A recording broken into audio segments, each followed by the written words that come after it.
1945 ခုနှစ်မေလရဲ့ຫນွေဦးရက်ဆွဲတွေဟာဥရောပတိုက်အတွက်တော့သွေးညှိနှံတွေရန်ငွေနှံနေတဲ့အတူအဆုံးသတ်သွားခဲ့ပါတယ်။နာဇီဂျာမနီရဲ့အာဏာရှင်ဟစ်တလာကိုအဆုံးစီရင်သွားပြီးနောက်မှာတော့ဒုတိယကမ္ဘာစစ်ကြီးကဥရောပစစ်မျက်နှာမှာတရားဝင်ပြီးဆုံးသွားခဲ့ပါတယ်။ဒါပေမဲ့ဂျာမန်ပြည်သူတွေအတွက်တော့ဒါဟာငြိမ်းချမ်းရေးရဲ့အစမဟုတ်ပ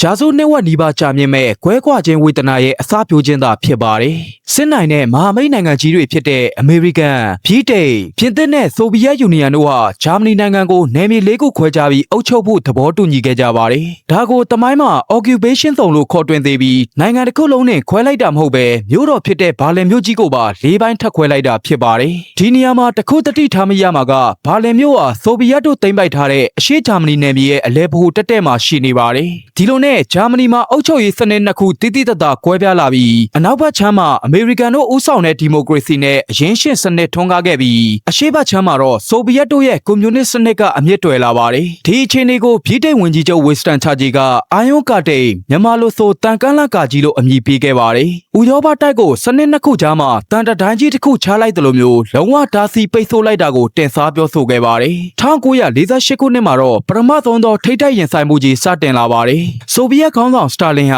ာအနောက်အုပ်စုကသိမ်းပိုက်ထားတဲ့ဘာလင်မြို့ရဲ့အနောက်ဘက်ခြမ်းကိုရိခါနဲ့လောင်စာဆီတွေမရောက်အောင်လမ်းကြောင်းအလုံးပိတ်ဆို့လိုက်တာကိုဘာလင်ဘလော့ကေ့လို့ခေါ်ပါတယ်။မြို့ထဲမှာရှိတဲ့လူပေါင်း2တန်းကျော်ဟာငတ်ပြတ်ပြီးအေးတန်ကြောင်သေဆုံးရတော့မဲ့အခြေအနေကိုဆက်ရောက်သွားခဲ့ပါတယ်။ဒါပေမဲ့အနောက်အုပ်စုကအရှုံးမပေးခဲ့ပဲသူတို့ကဘာလင်အဲလစ်လို့ခေါ်တဲ့လေကြောင်းကနေရိခါပို့တဲ့စီမံကိန်းကြီးကိုစတင်ခဲ့ပါတယ်။တနစ်နီးပါးကြောင်မိနစ်တိုင်းမှာလေရင်တစ်စင်းနှုံးနဲ့ဘာလင်ကောင်းကင်ယံကပေါင်မုတ်တွေနှုတ်မုတ်တွေနဲ့ကြောက်မီသွေးတွေကိုလေဒီနဲ့ချပေးခဲ့တာဖြစ်ပြီးဒါဟာစစ်ပွဲကြီးမဖြစ်ပွားပဲလူသားချင်းစာနာထောက်ထားမှုနဲ့အနိုင်ယူခဲ့တဲ့သမိုင်းဝင်ဖြစ်ရပ်တစ်ခုလို့ဆိုနိုင်ပါတယ်1949မှာတော့တရားဝင်နှစ်နိုင်ငံကွဲသွားတဲ့ဂျာမနီဟာအနောက်ဘက်မှာ Federal Republic of Germany နဲ့အရှေ့ဘက်မှာဆိုဗီယက်ဩဇာခံ German Democratic Republic ဆိုပြီးဖြစ်လာပါတယ်အဲ့ဒီချိန်ထိဘာလင်မြို့ထဲမှာတော့လူတွေဟာဟိုဘက်ဒီဘက်ကိုလွတ်လွတ်လပ်လပ်သွားလာလို့ရနေသေးပေမဲ့အဲ့ဒီလွတ်လပ်မှုလေးကနောက်ထပ်12နှစ်အကြာမှာတော့တညထဲနဲ့ပျောက်ကွယ်သွားလိမ့်မယ်လို့ဘယ်သူမှမထင်ထားခဲ့ကြပါဘူး။ဒါဟာကမ္ဘာသမိုင်းမှာအရှက်ရဆုံးနဲ့ဝမ်းနဲ့ရဆုံးတတိုင်းကြီးပေါ်ပေါက်မလာခင်ကအခြေခံအကြောင်းအရာတွေလည်းဖြစ်ပါတယ်။1962ခုနှစ်ဩဂတ်စ်လ12ရက်နေ့ရဲ့ညသက်ကောင်ရင်ဟာဘာလင်မြို့သားတွေအတွက်တော့သူတို့ဘဝရဲ့အဆိုးရွားသောအိမ်မက်ဆိုးကြီးစတင်ခဲ့တဲ့အချိန်ဖြစ်အရှေ့ဂျာမနီကလူပေါင်း3တန်းနီးပါးဟာပုံမလွတ်လပ်ပြီးချမ်းသာတဲ့အနောက်ဘက်ခြမ်းကိုထွက်ပြေးခဲ့ကြပါတယ်။ဒါကိုဆိုဗီယက်နဲ့အရှေ့ဂျာမနီအာဏာပိုင်တွေက brain drain လို့ခေါ်တဲ့ပညာတတ်တွေနဲ့လောက်သားအင်အားဆုံးရှုံးမှုကိုမတားဆီးနိုင်တော့တဲ့အဆုံးမှာတော့အလွန်ရက်စက်တဲ့အစီအစဉ်တစ်ခုကိုတိတ်တဆိတ်ချမှတ်ခဲ့ပါတယ်။ဩဂတ်စ်လ13ရက်နေ့မနက်ဝီလီဝင်လင်းမှာဘာလင်မြို့သားတွေနိုးလာတဲ့အခါမှာတော့သူတို့မြင်လိုက်ရတဲ့မြင်ကွင်းကထိတ်လန့်တုန်လှုပ်စရာဖြစ်ပြီးမြို့ရဲ့အလဲဖိုးမှာလက်နက်ကင်စစ်သားတွေရဲတွေနဲ့အတူစူးကြိုးခွေတွေကွန်ကရစ်တိုင်တွေနဲ့အရှေ့ဂျာမနီအစိုးရကအလှည့်များချထားလိုက်ပြီးလမ်းမတွေကိုတူးဆွရက်ထားလမ်းတွေကိုဖျက်တောက်လိုက်ပါတယ်။ဒါကိုတမိုင်းမှာတော့စူးကြိုးခွေများရဲ့ညလို့ခေါ်ပါတယ်။ဒီနေရာမှာအစိုးဆုံးကမိသားစုတွေတငယ်ချင်းတွေတစားစီကွဲကွာသွားရတာဖြစ်ပြီးအနောက်ဘက်မှာအလုတ်တော့လှုပ်တဲ့ခင်မွန်းတဲ့ကအရှေ့ဘက်မှာကျန်ခဲ့တဲ့ဇနီးသက်စီပြန်လာလို့မရတော့သလိုတလန်းထဲမှာရှိတဲ့အင်ဂျင်ကလီရဲ့တငယ်ချင်းတွေဟာလည်းတညတဲ့နဲ့နိုင်ငံခြားသားတွေလိုဖြစ်သွားခဲ့ရပါတယ်အရှေ့ဂျာမနီဘက်ကအဆောက်အဦအချို့ဆိုရင်အနောက်ဘက်ကိုခုန်ချထွက်ပြေးမှဆိုလို့ပြတင်းပေါက်တွေပါအုံနဲ့စီပိတ်ခံလိုက်ရပါတယ်ဒီတိုင်းကိုအရှေ့ဂျာမနီအစိုးရက Anti-Fascist Protective for Fascist စန့်ကျင်ရေးကာကွယ်ရေးတိုင်းလို့နာမည်ပေးခဲ့ပါတယ်သူတို့ရဲ့ဝါဒဖြန့်မှုရတော့အနောက်ဘက်ကဖက်စစ်တွေကျူးကျော်လာမှဆိုလို့ကာကွယ်တာပါဆိုပေမဲ့တကယ်တမ်းမှာတော့ကိုယ်နိုင်ငံသားတွေကိုအပြင်ကိုထွက်မပြေးနိုင်အောင်ပိတ်လောင်ထားတဲ့အကျဉ်းထောင်တတိုင်းကြီးသာဖြစ်ပါတယ်ဒီတတိုင်းကြီးစတင်ပေါ်ပေါက်လာတဲ့နေ့မှာလူရီယာတတိုင်းရဲ့ဟိုဘက်ဒီဘက်ကနေလက်လန့်ပြပြီးငိုယိုနှုတ်ဆက်ခဲ့ရပါတယ်အဲ့ဒီချိန်ကစပြီးဘာလင်တတိုင်းဟာကမ္ဘာစစ်ရေးတိုက်ပွဲရဲ့အထင်ရှားဆုံးပြရုပ်ဖြစ်လာပါတယ်စစ်ရေးတိုက်ပွဲဆိုတာကတော့အမေရိကန်ဦးဆောင်တဲ့အနောက်အုပ်စုနဲ့ဆိုဗီယက်ဦးဆောင်တဲ့အရှေ့အုပ်စုတို့ဟာဓာတ်ရိုက်စစ်မတိုက်ကြပဲနိုင်ငံရေးစီးပွားရေးနဲ့ဝါဒဖြန့်မှုတွေနဲ့အားပြိုင်နေကြတဲ့ကာလကိုခေါ်တာဖြစ်ပြီးကွန်ကရစ်တတိုင်းကြီးရဲ့အစောပိုင်းကာလတွေလည်းဖြစ်ပါတယ်1962ခုနှစ်ကစတင်ခဲ့တဲ့စူးကြိုးခွေတွေဟာမကြခင်မှာပဲကြီးမားခိုင်ခန့်တဲ့ကွန်ကရစ်တတိုင်းကြီးအဖြစ်အသွင်ပြောင်းလဲလာပါတယ်အရှေ့ဂျာမနီအစိုးရဟာသူတို့ရဲ့နိုင်ငံသားတွေထွက်ပြေးမှကိုဘလောက်ထိကြောက်တယ်လဲဆိုရင်ဒီတိုင်းကိုအလွှာလိုက်ဆင်းလိုက်တိစောက်ခဲ့ပြီးဒါကို Death Street လို့ခေါ်တဲ့တေမင်းတမန်နယ်မြေအဖြစ်သတ်မှတ်ခဲ့ကြပါတယ်ဒီတိုင်းဟာတစ်ထက်တည်းမဟုတ်ပဲအရှေ့ဘက်မှာတိုင်းတစ်ခုအနောက်ဘက်မှာတိုင်းတစ်ခုရှိပြီးအဲ့ဒီကြားမှာတော့ တော့ပေပေါင်းရချီတဲ့မြေကွက်လက်ကြီးရှိပါတယ်။အဲ့ဒီမြေကွက်လက်ထဲမှာတော့ပြေးရင်ချီရထင်အောင်တဲတွေခင်ညဘက်မှာနေကင်းပတ်လို့လင်းထိန်နေအောင်မိမောင်းကြီးတွေထိုးထားပြီးမြေမြုပ်မိုင်းတွေနဲ့အလိုလျောက်ပစ်ခတ်တဲ့တနက်တွေကိုပါတက်ဆင်ထားတဲ့အပြင်ခင်းမြော့စင်ပေါင်း300ကျော်ကနေလက်ဖြောက်စင်းကြံသမားတွေက24နာရီပတ်လုံးစောင့်ကြည့်နေကြကြပါတယ်။ဒီလိုရက်ဆက်တဲ့အတားအဆီးတွေရှိနေပေမဲ့လွတ်လပ်မှုကိုမျက်နှိုးတဲ့ဂျာမန်ပြည်သူတွေကတော့ညီမျိုးစုံနဲ့စွန့်စားထွက်ပြေးခဲ့ကြပါတယ်။တမိုင်းမှာအထင်ရှားဆုံးပုံရိပ်တစ်ခုကတော့တတိုင်းကိုတိစောက်နေတော့19နှစ်အရွယ်အရှိဂျာမနီသားလေးကွန်ရက်ရှူမန်ဟာသူ့ရဲ့တနက်ကိုပြစ်ချပြီးစူးချိုးခွေတွေပေါ်ကနေအနောက်ဘက်ကိုခုတ်ကူးသွားတဲ့ပုံဟာလွတ်လပ်မှုစီသို့ခုံပြန်ခြင်းလို့ကဘာကျော်သွားပါတယ်။တချို့ကလည်းမြေအောက်ကနေဦးမင်းလိုင်ကောင်းတွေတူးကထွက်ပြေးခဲ့ကြပြီးအကျော်ကြားဆုံးကတော့တန်နယ်57လို့ခေါ်တဲ့ဦးမင်းဖြစ်ပါတယ်။လူပေါင်း58ယောက်ဟာအနောက်ဘက်ကနေတူးလာတဲ့အဲ့ဒီမြေအောက်လမ်းကြောင်းကနေတဆင့်လွတ်မြောက်သွားခဲ့ကြပါတယ်။နောက်ထပ်အံ့ဩစရာကောင်းတဲ့ဖြစ်ရပ်တစ်ခုကတော့မိသားစုနှစ်ခုဟာအိမ်မှာရှိတဲ့အဝတ်စားတွေပိတ်စားတွေကိုဆက်ပြီးမိုးပြန်ဘူပေါင်းတစ်ခုကိုကိုယ်တိုင်လောက်ကညသက်ကောင်ရံမှာတတိုင်းပေါ်ကနေပြန်ကျော်ပြီးထွက်ပြေးသွားဦးပါတယ်။ဒါပေမဲ့အောင်မြင်သူတွေရှိသလိုကြားဆုံးခဲ့ရသူတွေလည်းအများကြီးရှိခဲ့ပြီးတတိုင်းကိုကျော်ဖို့ကြိုးစားရင်အပြစ်ခံရသူမိုင်းနေမိသူပေါင်း140ကျော်အထိရှိခဲ့ပါတယ်။အဲ့ဒီထဲမှာဝမ်းနဲ့ရဆုံးဖြစ်ရပ်ကတော့16နှစ်အရွယ်လူငယ်လေးပီတာဖက်ရှာဟာတတိုင်းကိုကျော်ဖို့ကြိုးစားရင်ပြစ်ခတ်ခံရပြီးအနောက်ဘက်ခြမ်းနဲ့လက်တကမ်းအကွာမှာတင်လဲကျသွားခဲ့ပါတယ်။နှစ်ဖက်စလုံးကစစ်သားတွေကနိုင်ငံရေးရပြဿနာတက်မှာဆိုလို့သူ့ကိုဘယ်သူမှလာမခဲ့တဲ့အတွက်သွေးထွက်လွန်ပြီးတနင်္လာနေ့ပါအော်ရဲ့အကူအညီတောင်းရင်လူအများရှိမှနဲ့အသက်ပြောက်သွားခဲ့ရပါတယ်။ဒီလိုဝမ်းနဲ့ကြကောင်းလာတဲ့ဘာလင်တတိုင်းကြီးကကဘာကြီးကိုနှစ်ချမ်းခွဲထားရုံနဲ့မကပဲလူသားချင်းစာနာမှုဆိုတာကိုပါမျက်ကွယ်ပြုထားခဲ့ပါတယ်။ဘာလင်တတိုင်းကြီးကမြို့တစ်မြို့ကိုနှစ်ချမ်းခွဲထားရုံနဲ့မကကဘာပေါ်မှာအသေးရတဲ့အကောင်ဆုံးတရှို့စစ်ပွဲရဲ့ဗဟိုချက်မကြီးဖြစ်လာခဲ့ပါတယ်။အနောက်ဘာလင်ဟာကွန်မြူနစ်နယ်မြေရဲ့အလဲကောင်ကဂျွန်းလေးလိုဖြစ်နေရကြောင်းအမေရိကန်ရဲ့ CIA နဲ့ဆိုဗီယက်ရဲ့ KGB တို့ဟာဒီမြို့မှာတင်အားပြိုင်ခဲ့ကြပါတယ်။ဒီနေရာမှာအထင်ရှားဆုံးနေရာတစ်ခုကတော့ချက်ပွိုက်ချာလီလို့ခေါ်တဲ့ဂိတ်စကန်ဖြစ်ပြီ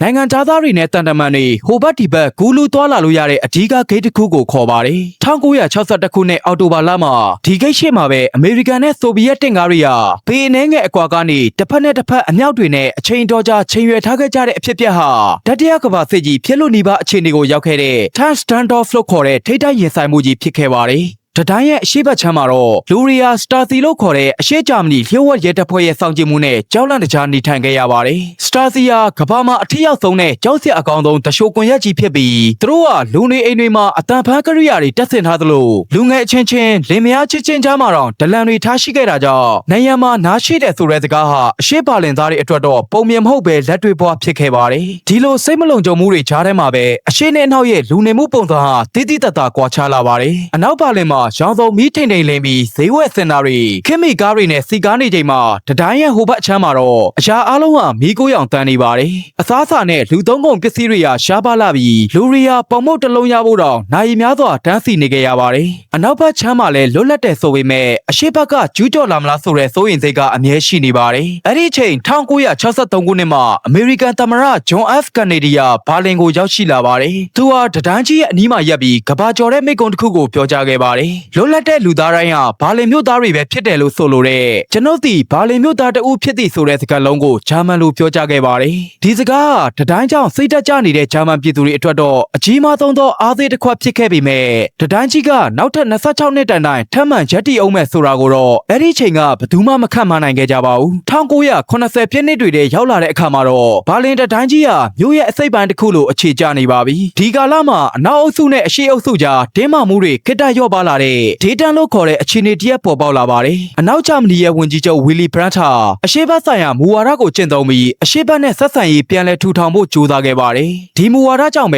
နှစ်ပေါင်းများစွာကွဲကွာနေတဲ့မိသားစုတွေကဖုန်းဆက်ခွင့်ရလာသလိုအနောက်ပါလင်သားတွေဟာလည်းအရှေ့ဘက်ကသူတို့အမျိုးတွေစီကန့်သက်ချက်နဲ့တွားရောက်လည်ပတ်ခွင့်ရလာပါတယ်။ဒါပေမဲ့ဒါဟာလုံးဝလွတ်လပ်သွားတာမဟုတ်ပဲဂိတ်စကန်တွေမှာအရှေ့ဂျာမနီစစ်သားတွေရဲ့တင်းကျပ်တဲ့စစ်ဆေးမှုတွေကိုနိုင်ပေါင်းများစွာခံကြရပါတယ်။ပတ်စံအိတ်ထဲမှာဓာတ်ပုံကအစဖက်လာတဲ့စာအုပ်အစုံအကုန်အစစ်ခံရပြီးအနောက်တိုင်းဝါဒတွေပါမလာအောင်ဓာစီပိတ်ပင်ခဲ့ကြပါတယ်။ဒီအချိန်တတိုင်းကြီးရဲ့အရေးအောက်မှာကြီးပြင်းလာရတဲ့မျိုးဆက်သစ်တွေပေါ်လာပါတယ်။သူတို့အတွက်တော့တတိုင်းဆိုတာမှတ်မိစကလေးကရှိနေတဲ့အရာကြီးဖြစ်ပြီးအနောက်ပါလင်ကတတိုင်းမျက်နှာပြင်မှာတော့လူငယ်တွေဟာသူတို့ရဲ့မကျေနပ်ချက်တွေငြိမ်းချမ်းရေးတောင်းဆိုမှုတွေကိုစေးအောင်စုံနေနဲ့ပကြီးဆွဲခဲ့ကြပါတယ်။ဒါကို graffiti လို့ခေါ်ပြီးတတိုင်းကြီးရဲ့အနောက်ဘက်မှာတော့ကမ္ဘာရှေ့ဆုံးပကြီးကားချက်ကြီးဖြစ်နေပေမဲ့အရှေ့ဘက်မှာတော့တနက်အသင်းပြင်ထားတဲ့စစ်သားတွေစောင့်နေတဲ့အဖြူရောင်ကွန်ကရစ်တတိုင်းကြီးအဖြစ်ပဲ လည်းရှိနေပါတယ်။အရှိဂျာမနီရဲ့စီးပွားရေးကအနောက်ဘက်နဲ့ရှင်ရင်တဖြည်းဖြည်းနောက်ကျကျန်ခဲ့ပါတယ်။လူရီယာထရာဘန်လို့ခေါ်တဲ့ plastic တွေ fiber ပြားတွေနဲ့လုပ်ထားတဲ့ကားအဆုပ်လေးတစ်စီးရဖို့အတွက်တော့10နှစ်လောက်တန်းစီစောင့်ဆိုင်းခဲ့ရပါတယ်။အစိုးရကတော့သူတို့နိုင်ငံဟာ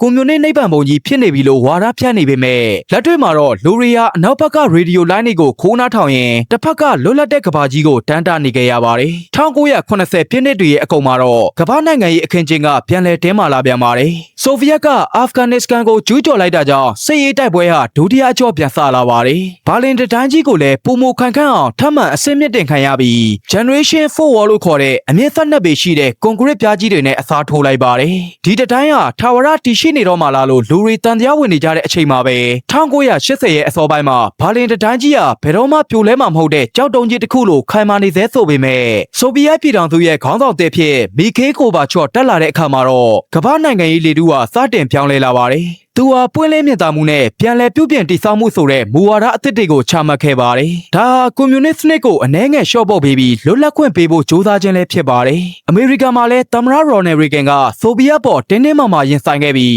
1989ခုနှစ်ရီဂန်ဟာဘာလင်မြို့ကဘရန်နန်ဘတ်ဂိတ်ရှိမှာရက်ခ